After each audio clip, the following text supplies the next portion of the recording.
Alcohol is the most destructive drug on this planet. The culture when I first started drinking was that ladette, lads culture, and it was like necking as much as you can. It was like glamorized to every extent, you know, and it kind of still is today, but that needs to change.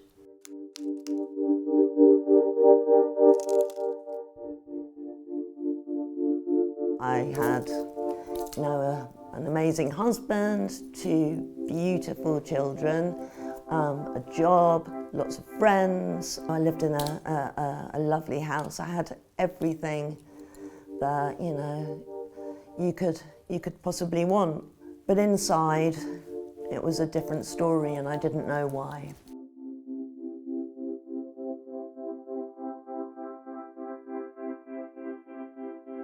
I couldn't get out of bed without a drink. I hid it from everybody. I didn't think anybody else would know. The guilt and the shame, I was never in denial that I had a problem. My children used to check my bags when I used to come home.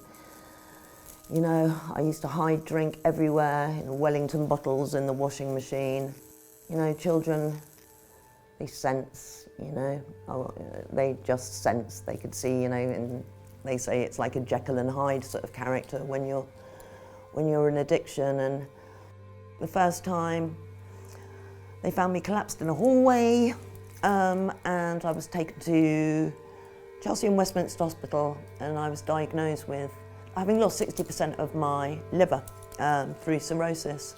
And I was in there for about 5 months, and I came out, and within 3 weeks I was drinking again. And then the second time I was taken in, this time I'd lost 70% of my liver. I had varices, which is when you're kind of, sorry, this is quite graphic, but your internal organs start collapsing. I was bright yellow. I was being fed through a tube. And I stayed in there for 6 months. I remember my daughter coming in to see me in the hospital. They were only babies. My daughter was about 4, about 5, and my son was about 3. And she said to me, "Mummy, who's going to buy our Christmas presents when you're dead?" And it was in that moment, all of those years, it was like a veil had been lifted from my eyes. And it was like, it just hit me. I can't explain it, I don't know, you know, it was my time. Isolation is a killer.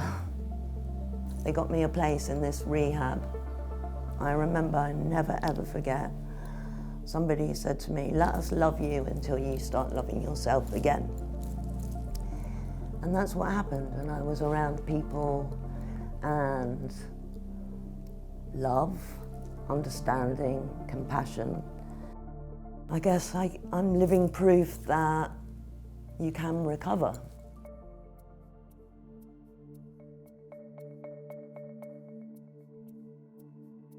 As a pharmacy technician, it is safeguarding patients and people with medicines in its specific doses, and it's just so regimented. But outside of that, with drinking, and it's just everywhere, and it's really dangerous. It's literally in a supermarket where you can buy an apple and some nappies and some milk and a box of wine, which I did every other night to make sure I had a backup box of wine in the cupboard, because I never ever wanted to run out.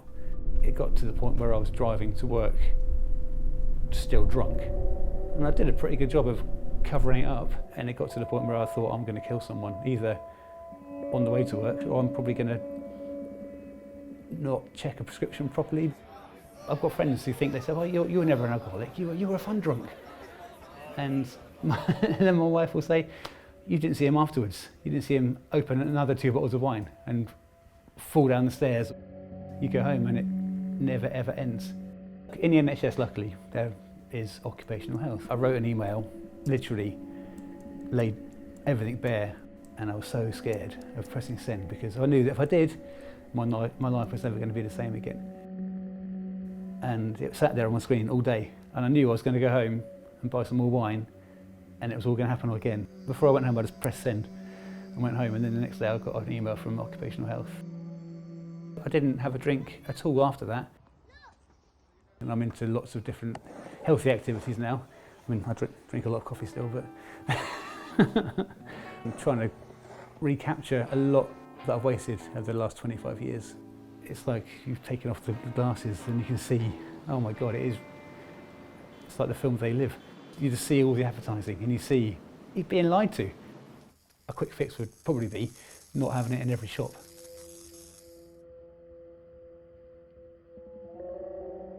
The drinking really caught hold when my daughter was starting school. All of a sudden I had to start driving her to school and be aware of how much I'd drunk the night before, and it's just like, oh, can they smell that I've been drinking? But then it became like, well, everyone drinks, and so we became the mums that go to the pub. I was reassured that I could carry on, which of course, you know, is a problem, especially as my daughter got older. And the one thing she did say to me was, your voice changes when you're drinking, Mum. And that's what I hated about my mum's drinking, is she, you know, just had this high-pitched kind of, Helen, like trying to pretend everything's okay thing. And I just knew, oh no, she mentioned my voice, and that was when it really hit then. Oh my God, like, I can't be doing this anymore. Drinking buddies tried their best and they were supportive, they really were. But as I began to get better, it was that you could feel the distance. So Baristas is a blogging website, and there's just so many groups you can splinter off into. Now I've got friends like all over the world that I've met through just one online community. Every day I'm on my WhatsApp group, the same team that I reached out to on day 79 because I was at an event with free booze. And I had to go in the toilet and have a cry because I thought, I'm not going to do this. I really want that drink. But I reached out to my group and then I was fine. I sat through the meal and sat there with a bottle of red and white wine on the table, untouched actually by everybody else as well because they were all driving. But I didn't need it then because I had the community, you know, the team had my back, and I didn't want to let them down.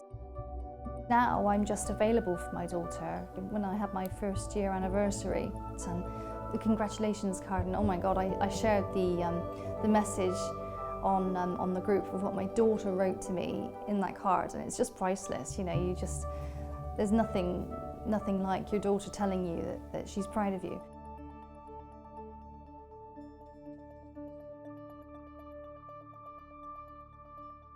When my first wife died very suddenly, traumatically, and I was with her when she died, and I had to try and keep her alive.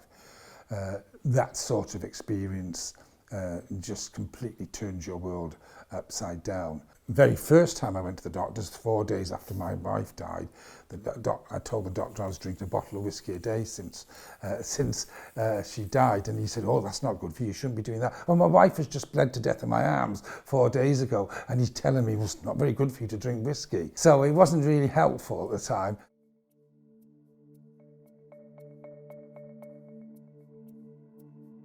You still get to this day some instances where people will turn up at a mental health service provider and be told, sort your alcohol out before you come to us again. And they turn up at the alcohol provider and say, well, I think you need to sort your mental health issues out first.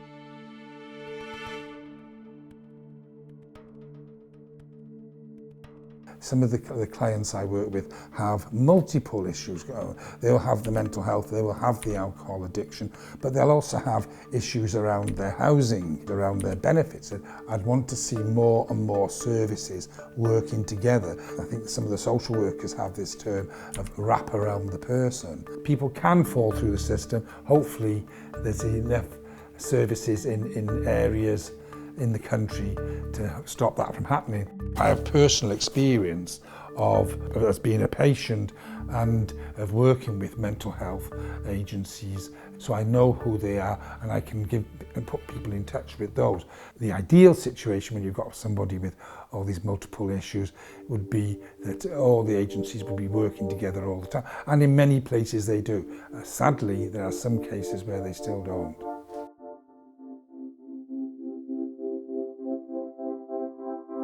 I'd always felt kind of A bit the odd one out. I was in AA, but I really struggled in AA. I couldn't do all the writing. I couldn't live up to other people's expectations of myself. During lockdown, I found out that I had ADHD. That was a huge thing for me. A neurodivergent child has been told 15,000 more negative comments by the time that they're 13. Sit still, stop fidgeting, be quiet, concentrate, behave, you know, and that kind of goes inwards. A lot of people with neurodivergent, we pick up unhealthy coping mechanisms to cope with the world.